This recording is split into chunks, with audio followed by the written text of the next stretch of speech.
교회가 기념해야 될 절기들이 여러 가지가 있습니다. 그 중에서 가장 중요한 사건, 절기 하나를 꼽으라고 한다면 주저없이 부활 사건입니다. 부활 주일이죠. 그럼에도 오늘날 교회가 이 부활의 사건보다 성탄의 사건에 더 집중하고 성탄절에 더 많은 관심과 시간들을 쏟는 것은 안타깝고 아쉬운 대목입니다. 실상은 이게 성경적이라기보다는 전통적인 것이고 하나님의 뜻보다는 사람들의 생각에 의해서 빚어진 결과라고 볼 수 있습니다. 사실 오늘날 기독교가 태동하게 된 것도 이 부활 사건 때문이고, 오늘 우리가 다른 날이 아니라 이 주일날을 하나님 앞에 구별하여 모이는 것도 이 부활 사건 때문입니다. 이 부활 사건이 없었더라면 오늘 우리는 이 자리에 있지 않았을 거고 이 시간에 함께 모이지도 않았을 겁니다. 그렇다면 이 예수 그리스도의 부활 사건이 왜 그렇게 중요한가? 또 예수 그리스도의 부활은 우리에게 어떤 의미가 있는가? 이것은 우리 기독교의 근간이고 우리 신앙의 근본이며 오늘 우리가 어떻게 살아야 될까 하는 것에 대한 방향성을 제시하는 사건입니다. 그러니 다시 한번 이 부활이 무엇이고 이 부활이 왜 그렇게 중요한지를 다시 한번 되새기고 정리하는 시간이 되기를 바랍니다. 오늘 1절에 보면 막달라 마리아와 다른 마리아가 예수님의 무덤을 찾습니다. 왜 찾아올까요? 1절에 보니까 이렇게 말하죠. 무덤을 보려고 갔더니 라고 되어 있습니다. 무덤을 보려고 갔더니. 그들은 부활하신 예수님을 기대하며 간 게 아니었어요. 죽어있는 예수님의 시신을 보기 위해서 갔습니다. 왜요? 한때 자신들이 의지했고 사랑했던 분에 대한 연민과 어떤 애틋한 마음에서였을 것입니다. 그분의 장례를 조금이라도 더 잘 치러서 그분의 시신을 조금이라도 더 잘 돌보기 위한 애정이었겠지요. 그들은 여전히 예수님이 무덤에 누워 계시리라고 생각했습니다. 예수님의 부활을 사실 믿지 않았어요. 그런데 그 자리에 갔더니 천사가 나타나 뜻밖의 얘기를 합니다. 5절과 6절을 다시 주목하여 봅시다. 5절 6절 천사가 여자들에게 말하여 이르되 너희는 무서워하지 말라. 십자가에 못 박히신 예수를 너희가 찾는 줄을 내가 아노라. 그가 여기 계시지 않고 그가 말씀하신 대로 살아나셨느니라. 와서 그가 누우셨던 것을 보라. 주님은 그곳에 계시지 않았습니다. 부활하셨기 때문이에요. 예수님은 부활해서 그곳에 계시지 않는데 그들은 무덤을 찾은 것입니다. 죽어있는 예수님을 기대하고. 왜 이런 일이 벌어집니까? 결과적으로 말씀드리면 이것은 우리에게 중요한 건 한 가지를 상기시켜요. 그 당시 주님을 추종하고 주님을 따르던 많은 사람들이 주님의 말씀을 들었음에도 불구하고 그 말씀대로 믿지를 않고 자기 생각대로 믿었던 거예요. 자기의 상식대로 믿었던 거예요. 주님은 숱하게 당신의 죽음과 부활하심을 말씀하셨고 제자들에게 이것이 얼마나 중요한 의미인지를 일깨웠어요. 근데도 그들은 그 얘기를 들으면서도 한 명도 부활을 믿지를 않았어요. 왜 이런 일이 벌어지죠? 그러면 지금까지 그들은 예수님의 말씀을 3년 동안이나 따라다니면서 들으면서 무슨 생각을 했던 걸까요? 도대체 어떻게 이해를 했던 걸까요?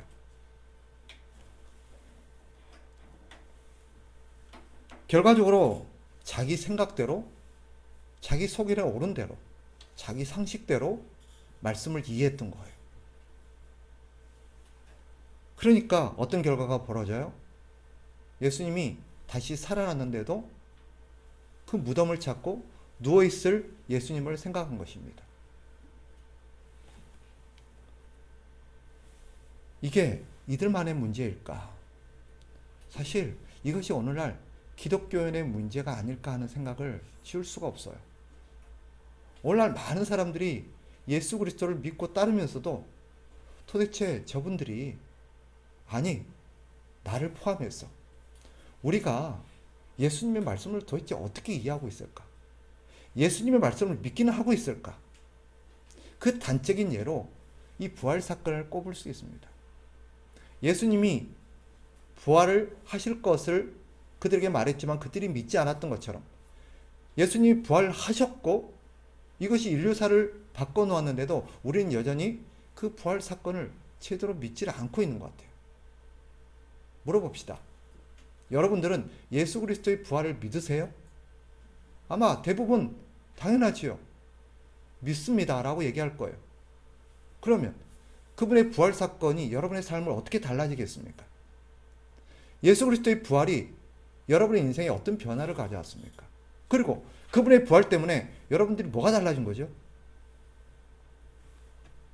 그럼 선뜻 얘기를 못해요. 그분의 부활과 내 삶이 무슨 상관이 있죠?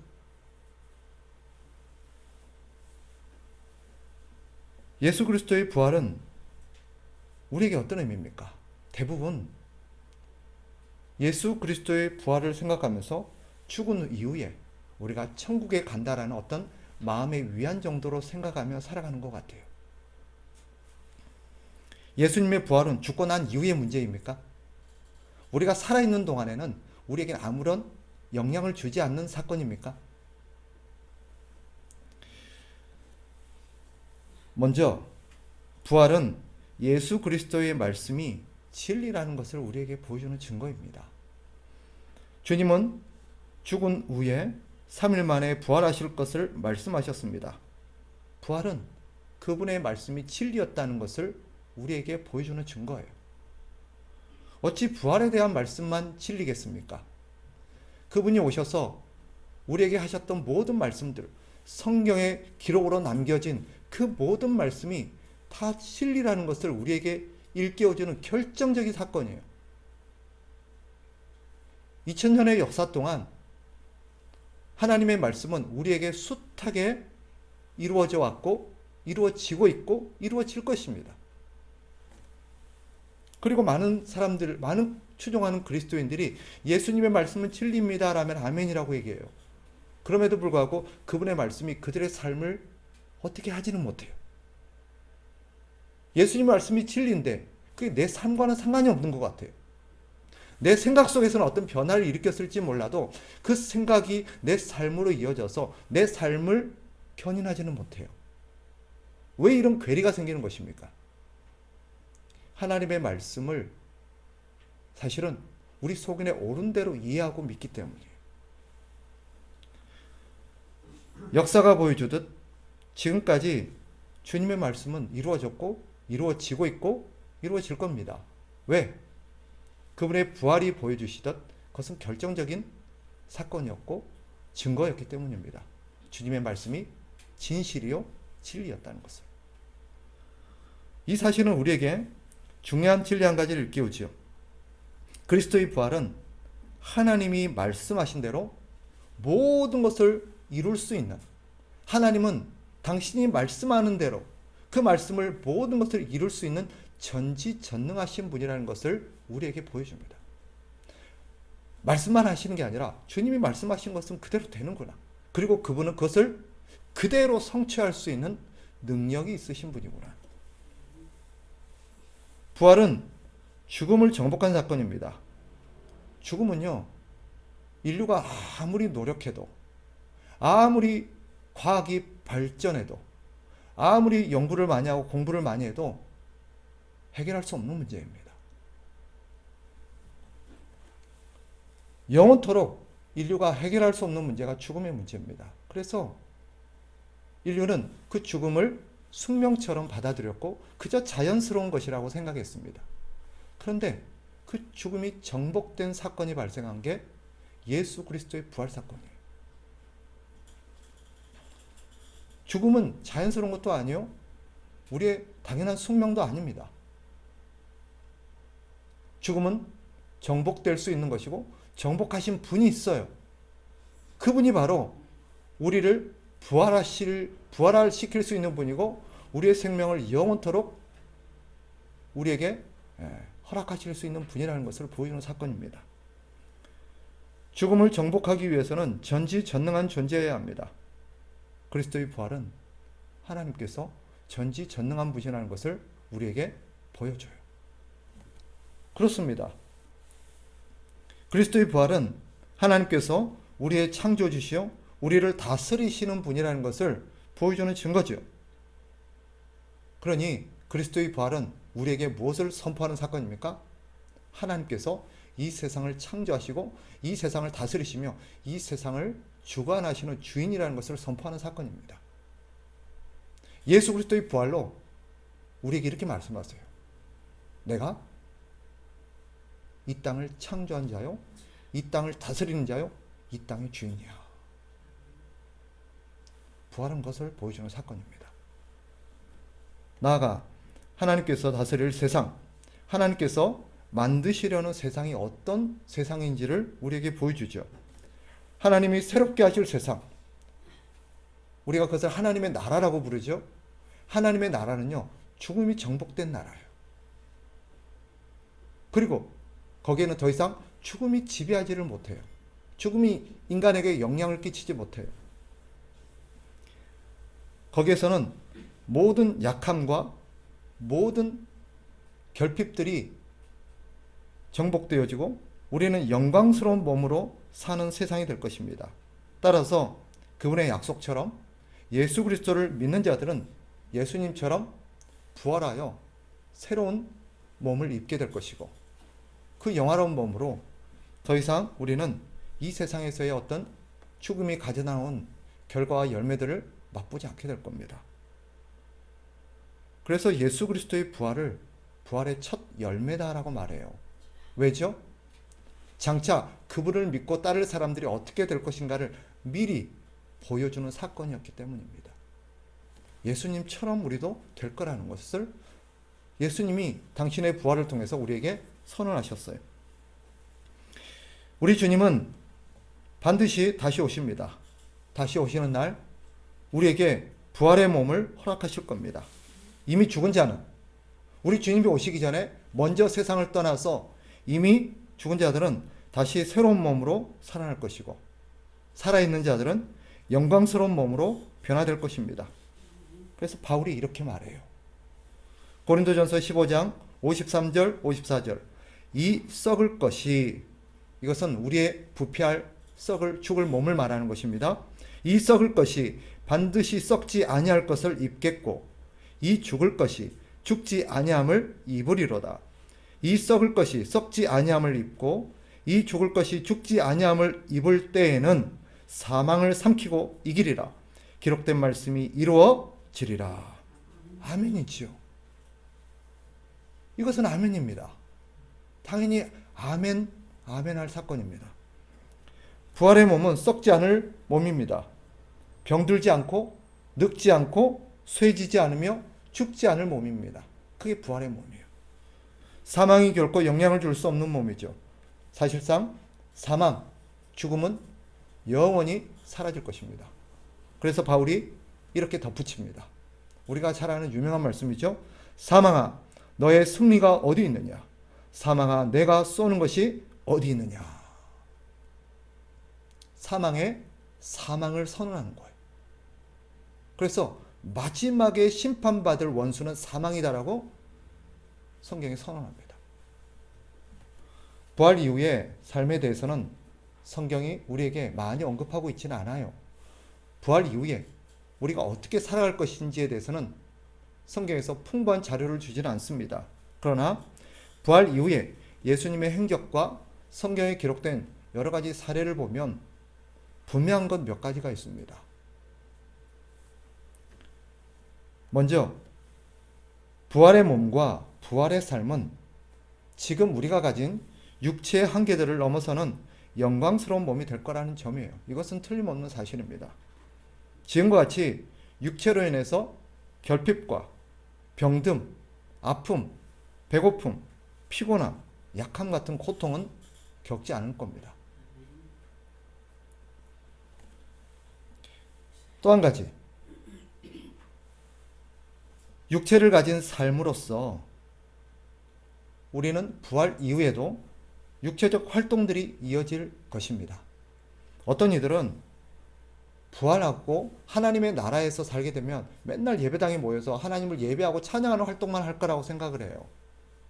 마치 성경이 그것만을 우리에게 얘기하는 것처럼. 그래서 어떤 사람들은 하나님의 나라의 삶이 너무 지루하고 단조로울 것 같다라고 얘기하는 분도 있습니다. 성경을 오해했기 때문이에요. 부활 이후에도 우리는 지금과 같이 활동들을 할 겁니다. 단지 부활 이후의 활동은 생존을 위한 활동이라거나 먹고 살기 위한 활동은 아닐 겁니다. 부활 이후의 삶은 하나님과 하나님의 나라, 모든 피조 세계를 위한 창조적인 활동들이 될 겁니다. 하나님과 하나님의 나라를 위한, 그리고 인류를 위한, 피조 세계를 위한, 하나님이 우리에게 주신 재능과 우리가 가진 어떤 능력들, 이런 것들을 하나님이 극대화시켜 주심으로 우리가 더 아름답고도 더 창의적으로 더 하나님을 섬기며 세상을 섬기며 세상을 이롭게 할 겁니다. 죄로 인해서 타락하고 파괴된 삶이 주어지기 전 에덴에서의 삶은 우리가 부활 이후의 삶이 어떠할 것인가를 짐작하게 하는 대목입니다. 새 하늘과 새 땅. 많은 분들이 우리가 하나님의 나라, 부활 이후에 하나님의 나라의 삶을 이 땅을 버리고 제3의 장소로 가서 삶이라고 생각을 합니다. 그러나 성경은 우리에게 그렇게 가르치지 않아요. 전통적인 견해는 우리가 죽으면 천국에 간다. 제3의 장소. 그러면 우리가 살던 이 땅은 버려지게 될 거라는 것이 우리의 전통적인 천국관입니다. 그러나 성경을 연구하면 연구할수록 그것이 아니라는 것을 알게 돼요. 하나님이 말씀하실 새하늘과 새 땅은 이 땅을 새롭게 하는 것입니다. 예수님이 부활하셨죠, 그죠? 예수님이 부활하셨는데 만약에 예수님이 부활하셔서 새로운 몸으로서 새로운 곳에 계시게 될 것 같으면 기존에 예수님이 갖고 계셨던 몸은 어떻게 돼야 돼요? 버려져야 돼요. 그런데 예수님이 부활하셨을 때 그 몸도 사라졌어요. 거기 여전히 몸은 누워있고 버려졌어야 될 몸이 부활 이후에도 사용되었습니다. 이것은 지금의 우리의 몸과 부활 이후의 몸이 전혀 무관하지 않다는 것을 우리에게 일깨워요. 그렇다고 해서 똑같은 몸은 되지 않을 겁니다. 시간상 우리가 여기에 대해서 더 깊이 있는 논의는 어렵겠지만 분명한 것은 지금의 우리의 삶과 부활 이후의 삶이 무관하지 않다는 것이에요. 그리고 새로운 몸이 우리 기존의 이 땅에서의 몸을 토대로 하듯 새로운 새하늘과 새 땅도 이 땅에 이 세상을 기초로 하는 것입니다. 이것이 새로워지는 거예요. 다시 온전하게 회복된 자연, 모든 피조물들과의 아름다운 조화 속에서 살아가게 될 세상이 될 겁니다. 그때는 다시는 전쟁이 없을 것이고 서로를 미워하거나 해치는 시도들도 없을 겁니다. 더 많이 차지하기 위해서 욕심을 부리지도 않을 거예요. 지금은 맛있는 거 있으면 먼저 먹으려고 그러고 더 많이 먹으려고 하죠. 그러나 그때는 그러지 않을 겁니다. 그럴 필요가 없으니까. 서로 부족해서 눈치를 볼 필요도 없고 서로의 것을 훔쳐야 될 필요도 없습니다. 서로의 것을 부러워하고 서로 것을 탐낼 일도 없을 겁니다. 부활 이후의 삶과 지금 우리의 삶이 무슨 상관이 있는가? 라는 것이 많은 사람들의 고민입니다. 어떤 이들은 이 땅의 삶은 그저 하나님의 나라에 들어갈지 말지를 결정하는 그런 장이 될 거라고 생각합니다. 그런 시기라고 생각을 해요. 예수님을 믿고 하나님 나라의 백성의 자격을 얻게 되면 그 다음은 어떻게 되는 거죠? 이 땅의 삶은 그저 하나님 나라에 가기 위한 그저 기다림의 시간입니까? 의미 없는 시간일까요? 그렇지 않습니다. 우리는 구원받는 순간 하나님의 나라 백성이 되는 순간 하나님 나라의 백성으로서 삶을 시작합니다. 하나님의 백성이 되기 전의 삶을 버리고 하나님 나라의 백성으로서 하나님 나라의 원리에 따라서 하나님의 말씀의 원리에 따라서 살아가게 될 것입니다. 이 땅이 온전한 하나님의 나라가 이루어지도록 우리는 기여하게 될 것입니다. 또 사람들에게 하나님 나라의 모습이 어떠할지를 우리는 그들에게 알려주고 보여주는 역할을 하게 될 겁니다. 아, 하나님의 나라가 그런 나라구나. 하나님의 나라에서는 이런 삶이 이어지는 거구나. 하나님의 나라에서 우리가 살아야 될 이유가 이거구나. 이것을 우리를 통해서 가르쳐지고 보여지는 삶을 살게 되는 거예요. 아직 온전히 하나님의 나라가 이루어지진 않았지만 이루어질 하나님의 나라를 믿으며 사는 삶이 될 것입니다. 그것을 위해서 우리는 이 땅을 위한 하나님을 위해서 하나님의 나라를 위해서 모든 피조 세계를 위해서 우리는 기여하고 돌보는 창조적인 활동을 할 겁니다. 주님이 우리에게 주신 최초의 명령을 기억하세요? 이 세상을 다스리고 정복하라는 것입니다. 피조 세계를 잘 돌보라는 거예요. 하나님의 뜻대로 아름답게 가꾸고 돌보라는 거였어요. 다시금 그 명령이 우리에게 회복될 겁니다. 따라서 우리는 우리에게 주신 모든 재능과 기회들을 통해서 창조 세계를 갖고 나가게 될 것입니다. 저는 크게 우리가 하나님의 백성으로서 구원받은 이후에 우리의 삶은 크게 두 가지의 활동으로 구별이 될 수 있다라고 생각을 합니다. 첫째는 하나님과 부활 이후의 삶을 알지 못하는 자들에게 하나님의 나라의 복음을 전하고 하나님의 나라가 어떤 것인지를 보여주면서 구현하는 삶. 그래서 우리는 구원받은 이후에 혼자 살지 않고 혼자 신앙생활하지 않고 공동체로 모여서 교회라는 것을 이루게 하신 것입니다.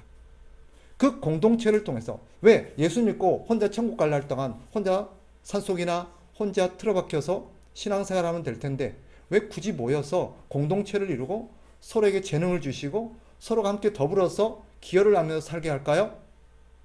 그것이 신앙생활의 본질이고 구원받은 본질이고 그것이 공적으로 우리가 이루게 될 하나님의 나라의 모습이기 때문이에요. 그래서 교회는요, 장차 이루어질 하나님의 나라를 미리 이 땅에서 구현해내는 공동체요. 우리가 세상적인 표현을 빌린다면 모델하우스와 같은 거예요. 저 아파트에 들어가면 이런 삶을 살겠구나라는 것을 보여주는 것이 모델하우스잖아요.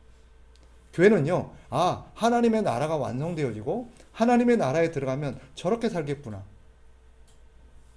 그게 교회예요. 그런데 오늘날 유감스럽게도 교회는요, 하나님의 나라를 비춰주는 게 아니라 세상 나라에 그저 옮겨놓은 것 같아요. 교회 안에도 여전히 신분적인 우열이 존재하고 가진 자와 못 가진 자의 갈등이 있고 뭔가 높고 낮은 자가 존재하는 것 같고 여전히 군림하는 자와 군림하는 자에 의해서 여러 가지 굴종을 당하는 자들이 있는 것 같아요. 여전히 이 안에서도 니께 내 것이 있고 욕심이 있고 서로 다투고 갈등하고 미워하고 싸워요. 이거는 하나님께서 교회라는 것을 통해서 구현하시고자 하는 하나님의 나라의 모습이 아니에요. 교회의 모습이 어때야 되는 것은 하나님께서 만드시고자 하는 하나님의 나라의 모습이 어떠한가를 잘 봐야 돼요. 그런 면에서 오늘날 교회는 너무나도 안타까워요. 그래서 세상에 있는 사람들이 교회에 와서도 하나님의 나라를 보지를 못해요. 여기도 역시 세상과 다를 바가 없구나. 여기도 세상과 똑같구나 하는 탄식과 안타까움으로 발길을 돌립니다. 다른 건 몰라도요, 우리가 하나님 앞에 이 점에 대해서는 크게 꾸짖음을 받을 것 같아요. 그 1차적인 책임이 저는 목사에게 있다고 생각을 해요. 그러나 그 모든 책임은 우리가 함께 져야 될 것입니다. 과연 물어봐야 돼요. 사람들이 우리 참된 교회 공동체 와서는 하나님의 나라를 볼 수 있습니까? 아니, 다른 사람은 차치하고라도 저와 여러분만 생각해 보세요. 여러분, 이 공동체에 발을 들여서 이곳에 오면 하나님의 나라를 맛봐요. 이곳에 오면 하나님이 다스리심을 맛봐요. 이곳에 오면 세상과 분명히 달라요. 이곳에서는 우리가 장차 누리게 될 것을 맛볼 수 있는 그런 시식의 현장 같아요. 그런 느낌이 들어요? 뭐가 잘못된 거예요. 어디서부터 어떻게 잘못된 것인지 우리가 고민해야 돼요. 그것은 우리 스스로가 하나님의 나라에 대한 이해가 결여되어 있고, 앞서 말씀드린 것처럼 하나님의 나라와 교회에 대한 성경의 가르침들을 우리 속에 옳은 대로 해석하고 이해하기 때문이에요. 자기가 원하는 나라를 만들려고 하고 자기가 원하는 공동체를 만들려고 하기 때문에 그래요. 그것은 세상에서 만들어야 돼요. 세상에 나가서, 사실 우리 그리스도인은 세상에서도 그렇게 살면 안 되죠. 모든 것이 하나님의 나라가 되게 해야 되는 사람들인데, 가장 기본적인 토대요 우리의 요람이 되어야 될 교회마저도 하나님의 나라를 만들지 못한다면 우리에게는 소망이 없어요. 그런 교회가 왜 필요하겠습니까? 하나님께서 성경을 통해서 우리에게 가르친 게 뭐예요? 그런 나라는 필요 없다는 거예요. 그런 세상은 필요 없다는 거예요. 그래서 뭐예요? 이스라엘 나라를 멸망시켜버리고 하나님께서 예수 그리스도를 통해서 새로운 하나님의 나라를 교회라는 이름으로 시작한 거예요. 오늘날 교회는 과연 하나님의 뜻을 받들어서 그런 하나님의 나라를 구현하고 있는지 우리는 물어야 돼요. 그게 하나님께서 부활을 통해서 우리에게 꿈꾸시는 것이고 우리에게 부활을 선물로 가져다 주신 목적이에요.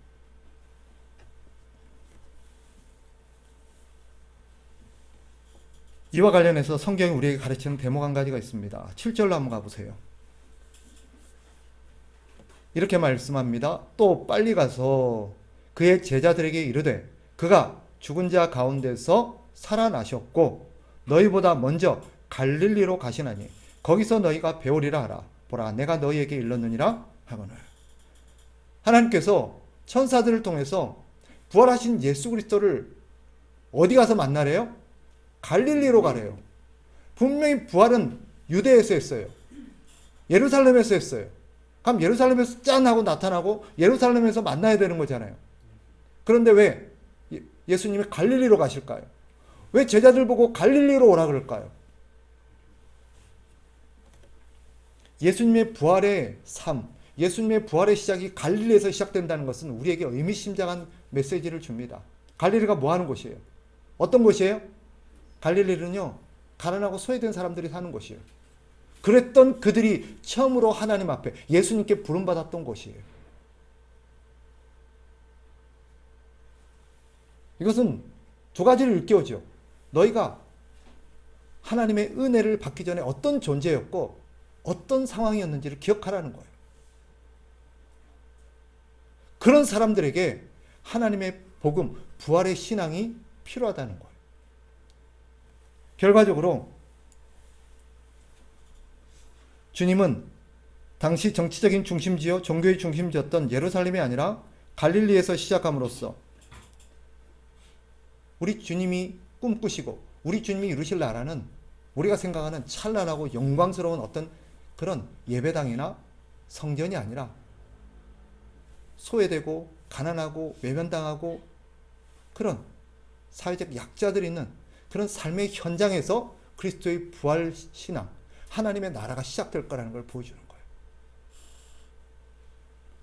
그리고 하나님의 나라는 빈부의 차이가 없고 남녀노소의 차이가 없는 누구나 하나님의 나라의 백성이 될 수 있고 하나님은 누구나 하나님의 나라로 초청하신다는 것을 보여주는 대목이에요. 두 번째, 우리가 부활 이후에 또 하나님 나라의 백성으로서 우리가 하게 될 또 하나의 활동이 있다면 하나님의 피조 세계를 가꾸고 삶의 모든 영역에서 하나님이 다스리시는 하나님의 말씀의 원리가 적용되는 세상을 만드는 것입니다. 하나님은 우리와 함께 우리가 살아갈 하나님의 나라를 만들기를 원하세요. 그것을 우리와 협력해서 만드시기를 원하십니다. 그것을 위해서 우리에게 재능을 주셨어요. 그것을 위해서 우리에게 여러 가지 기회와 능력을 주셨어요. 우리에게 몸을 주셨어요. 우리의 사지 육신은요, 하나님의 나라를 위해서 쓰라고 주신 도구들이에요. 그리고 거기에다가 우리에게 각각 재능을 주셨어요. 저는 그렇게 믿습니다.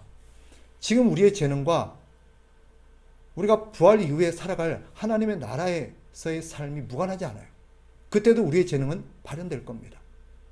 지금은 우리의 재능이 보잘것없고 별로 쓰임새가 없는 것 같고 별로 우리가 기여를 못하는 것 같은데, 우리가 우리의 재능이 어떤 의미가 있고 얼마나 하나님 나라를 영광스럽게 할 수 있고 얼마나 피조 세계를 아름답게 갖고 나가는데 우리가 요긴한지를 깨닫게 될 거예요. 근데 구원받기 전에는 몰랐어요. 근데 구원받고 나니까 하나님 나에게 이런 재능을 주셨었구나, 이런 재능을 통해서 하나님과 피조 세계를 섬기라고 주신 거구나 하는 것은 은사들이 발견이 되는 거예요. 없었던 게 있는 게 아니라 하나님께서 우리에게 주신 것들을 그때 우리가 발견하고 사용하게 되는 거예요. 그럼으로써 그것이 하나님의 나라에 갈수록 더 극대화되는 거고, 우리는 더 그것을 우리가 창의적이고 더 놀랍게 사용하게 될 것입니다. 그래서 은사는요, 사용하면 사용할수록 더 어떻게 돼요? 발전하고 더 효과가 극대화되는 거예요. 지금은 여러 가지 제한이 있죠. 우리의 건강적인 제한, 상황적인 제한, 물질적인 제한들이 있어요. 그러나 부활 이후에는 이런 모든 제한들이 걷어져서 우리가 가진 재능과 능력들이 더 완벽하게 구현될 겁니다. 어떤 사람들은 자기의 외모를 혐오하고 마음에 들지 않은 사람도 있어요. 나는 왜 이렇게 생겼을까? 물론 예수님의 부활 이후에 예수님이 기존에 가셨던 몸을 그대로 사용하신 데는 뭔가 특별한 이유가 있겠지요. 그러나 그 몸 그대로는 아니었어요. 그 몸이 영화롭게 변화되었고, 그 몸은 때때로 모든 환경을 극복하고 초자연적인 어떤 것들을 발현하는 그런 몸이기도 했습니다. 그런데 성경을 보면 어떨 때는 예수님의 모습을 알아볼 수 있었고, 또 어떨 때는 제자들이 예수님의 모습을 알아보지 못할 때도 있었어요. 우리가 이것을 다 설명하고 이해할 수는 없지만 범위 분명하게 부활하신 몸은 신비의 몸이 될 겁니다. 지금은 우리의 외모에 대해서 우리가 만족하지 못하고, 왜 하나님 나를 이 모양으로 만들었지? 왜 나를 이렇게 태어나게 하셨지? 왜 나는 생김새가 이렇지? 라고 알 수 없지만, 우리가 완벽하게 하나님께서 우리를 부활하신 이유에는 그래서 하나님께서 나에게 이런 몸과 이런 신체와 이런 어떤 재능을 주셨구나 하는 것을 발견하고 깨닫게 될 날이 올 거예요. 그러나 그것이 꼭 부활 이후에만 가능한 게 아니라 이 땅에서부터 하나님은 우리가 그것을 가능하도록 발견해 나가게 하시고 사용하게 하세요. 그것의 연장선상에 있는 것뿐이에요. 우리를 통해서 하나님은 하나님의 나라의 모든 피조물들이 조화롭게 살기를 바라세요. 그래서 우리가 지금부터 뭘 해야 돼요? 세상이 모든 사람들이 피부색을 떠나서 인종을 초월해서 국적을 초월해서 조화롭게 살아갈 수 있도록 우리는 살아야 돼요. 그런데도 아쉬운 대목은요, 여전히 많은 그리스도인들이 민족주의적 의식에 사로잡혀 살아요. 신앙과 민족주의는 별개인 것 같아요. 신앙은 신앙이고 국가는 국가지. 그렇다고 해서 내가 신앙을 가졌다고 해서 대한민국 사람이 아닌 건 아니지. 여전히 우리를 압제하고 우리를 핍박했던 일본은 미운 놈들이지. 이런 의식을 갖고 있는 분들이 있어요. 여전히 북한은 우리의 적이고, 쟤들은 상종 못할 나라고. 신앙이 거기에는 전혀 영향을 끼치지 못해요. 그러나 생각해 보세요. 하나님이 만드신 하나님의 나라에도 국적이 따로 있을까요? 거기는 북한 사람이나 일본 사람은 전혀 못 들어올까요? 그때 만나서는 어떻게 하실 건데? 당신, 나 일본 사람 싫어해요. 난 북한 사람 안 좋아해요. 그럴 거예요? 그럴 수가 없어요. 그건 말이 되지 않아요. 그게 꼭 부활 이후에 하나님이 완성하신 하나님의 나라에서만 그래야 될까요? 바로 지금부터 하나님께서 우리에게 그렇게 살기를 원하시고 그런 세상을 만들기를 원하세요. 그래서 우리가 국적과 인종과 혈연과 모든 걸 초월해서 손을 내밀어야 되는 것이고, 그들을 맞아들여야 되는 것이고 그들을 사랑하고 돌봐야 되는 거예요. 서로 조화 있게. 서로 미워하지 않고 싸우지 않는 전쟁 없는 세상을 만들어야 돼요. 서로를 해치지 않는 세상을 만들어야 되고 서로가 욕심을 부리지 않게 만들어야 돼요. 그래서 하나님께서 만드신 교회 초대교회 공동체의 모습이 제일 먼저 나타나는 게 뭐예요? 서로의 소유들이 네 것 내 것이 없이 함께 더불어 살아가는 그런 세상을 구현하려고 했던 거예요. 말씀을 정리하겠습니다. 여러분, 예수 그리스도의 부활은요, 우리의 부활을 다시 한번 일깨웁니다. 우리도 그렇게 될 거라는 거예요. 그러니 우리는 부활할 사람처럼 부활신앙으로 살아가라고 우리에게 요구하고 있어요. 예수님은 너희도 나처럼 될 거야. 너희도 나처럼 살아야 돼. 지금 내 모습이 너희의 모습이야 라고 우리에게 보여주시고 계시는 거예요. 주님이 부활하신 이후에 이 세상에 전혀 관여를 안 하셨나요? 이 세상 문제에 전혀 신경 안 쓰셨나요? 아니에요. 부활하신 이후에도 40일 동안 이 땅에 계시면서 여전히 사람들을 돌봤고 여전히 사람들에게 하나님 나라의 복음을 전했고 여전히 여기저기서 하나님의 사랑을 베푸셨어요. 그것은 우리가 살아야 될 모습, 우리가 부활신앙으로서 가져야 될 모습들을 보여주신 거예요. 죽은 이후에 어떤 것이 아니라 이 땅은 그저 죽을 때까지 기다리면서 대기하는 장소가 아니라 바로 여기가 우리가 영원토록 살아갈 나라요. 바로 여기가 우리가 완성해야 될 하나님의 나라예요. 그래서 피조세계를 돌봐야 되는 거예요. 그래서 우리가 모든 사람들이 하나 되게 만들어야 되는 거예요. 우리는 이 땅에 살면서 두 가지 활동을 해야 됩니다. 장차 이루어질 하나님의 나라와 하나님의 모습을 세상 사람들에게 알려주고 보여줘야 돼요. 그리고 또 한 가지는 뭐예요? 이 세상이 하나님의 나라가 되도록 가는 곳마다 하나님의 다스림이 임하고 하나님의 원리대로 작동되도록 우리는 만들어야 돼요. 우리의 교회부터, 우리의 가정부터, 우리의 직장, 우리가 발을 딛는 모든 곳에서 하나님의 나라의 원리가 작동되도록 해야 돼요. 여기도 하나님의 나라가 돼야 되니까. 이것이 부활신앙으로 살아가는 우리의 모습이 되어야 됩니다. 그렇지 않다면 우리의 신앙은 거짓이에요. 그 모든 이유는 하나님의 말씀을 자기 속에는 옳은 대로 이해하고 해석해서 자기가 원하는 나라를 만들려고 하기 때문에 이것을 회개하고 우리는 다시금 하나님의 나라, 하나님의 말씀대로 이루어질 세상, 하나님의 말씀대로 이루어질 삶을 살아가야 될 줄 믿습니다.